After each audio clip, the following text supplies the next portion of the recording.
फिर ईशान ने मुझे अपना नंबर मांगा। मैं सुनकर चौंक गई। ईशान तो मुझसे ज्यादा तेज निकला। वह मुझे अंजू भाभी बुलाता था।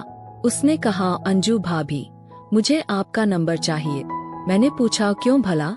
उसने कहा, अरे दीजिए मेरी भाभी, आपसे कुछ बात करनी है। मैंने कहा, क्या बात है? ऐसे नहीं कर सकता। ईशान बोला, अरे भाभी, हमारी ऐसे बात ही कितनी होती है, मम्मी होती है तो मैं ज्यादा कुछ बोल ही नहीं पाता। दीजिए ना आपका नंबर प्लीज। अच्छा, ऐसा क्या बोलना है जो नंबर चाहिए तुझे? मैं उसके साथ शरारत करने लगी। उसने रोती सूरत में कह दिया, ठीक है, नहीं देना चाहती तो मत दीजिए। मैं जानबूझकर उसे चिढ़ाने में लगी हुई थी। उसका उतरा हुआ चेहरा देखकर मुझे हंसी आ रही थी। हम घर तक पहुँचे। वह उतरते ही मुझसे बिना बात किए निकल गए। मैंने उसे आवाज लगाई मगर वह गुस्से में नहीं रुका। मैं भी घर जाकर फ्रेश हो गई और कुछ समय बाद राधा भाभी के घर गई। भाभी हॉल में टीवी देख रही थी। उनसे कुछ बात करने के बाद मैंने ईशान के बारे में पूछा तो उन्होंने कहा कि वह अपने रूम में है। मैंने भाभी को बोला, मेरे मोबाइल का कुछ प्रॉब्लम है तो ईशान से ठीक करवाना है। भाभी ने ईशान को आवाज देकर बुलाया। मुझे देखकर ईशान बिल्कुल मुंह लटकाए खड़ा हुआ। मैंने उसे देखकर एक कातिलाना स्माइल दे दी। उसे मैंने बताया कि मेरा मोबाइल चल नहीं रहा, इसे जरा देख लो। वह मेरे करीब आकर बैठ गए।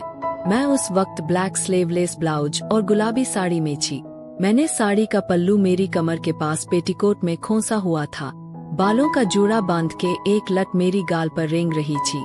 ईशान का ध्यान मेरे बदन से हट ही नहीं पा रहा था। मैंने उसे चुटकी लगाकर जगा दिया और डायल पैड ओपन करके मोबाइल उसके हाथ में थमा दिया और उसके तरफ देखती हुई हंस रही थी। उसका लटका हुआ मुंह एक झटके में बदल गए। चॉकलेट मिलने से जैसा एक बच्चा खुश होता है, बिल्कुल वैसे ही उसके चेहरे पर खुशी थी। उसने झट से अपना नंबर डायल करके सेव कर दिया। उसे पता था कि अंजू भाभी जल्द ही उसे कांटेक्ट करेगी।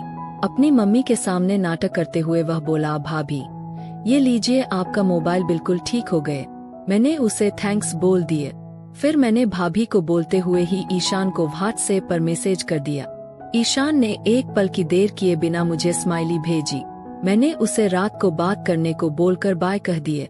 रात को खाना खाने से पहले ही ईशान के मैसेजेस मुझे आए, मगर मैंने उसे रिप्लाई नहीं दिए। मैं उसे और उत्सुक करना चाहती थी। खाना खाने के बाद मैंने उसे मैसेज किया। वह तो ऑनलाइन ही प्रतीक्षा कर रहा था। हम बातें करते गए। उसने सीधा मेरे बदन की तारीफ करना शुरू किया। मैंने उसे पूछा, अच्छा तो ये बात करनी थी मेरे रोतलू को। ईशान ने कहा, अंजू भाभी, ये रोतलू क्या है? जब मैंने नंबर नहीं दिया था तब कैसा मुंह हो गया था, पता है मुझे। मैंने उसे छेड़ते हुए कहा, मुझे बात करनी थी आपसे और आप भाव खाने लगी थी। ईशान बोला, मैं और भी कुछ खाती हूँ मेरा बच्चा। मैंने बोल दिया, बच्चा नहीं हूँ मैं भाभी। उसने लाड में आकर कहा, मैं कैसे मान लूं, मुझे तो तू बच्चा ही लगता है मेला रोतलू। मैंने उसे छेड़ दिया। ईशान, कभी मौका देकर देख मेरे सपनों की रानी भाभी, फिर देख ये छोकरा कितना जवान हुआ है। मैं अच्छा सपनों की रानी?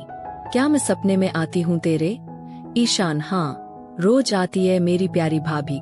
मैं फिर क्या क्या होता है?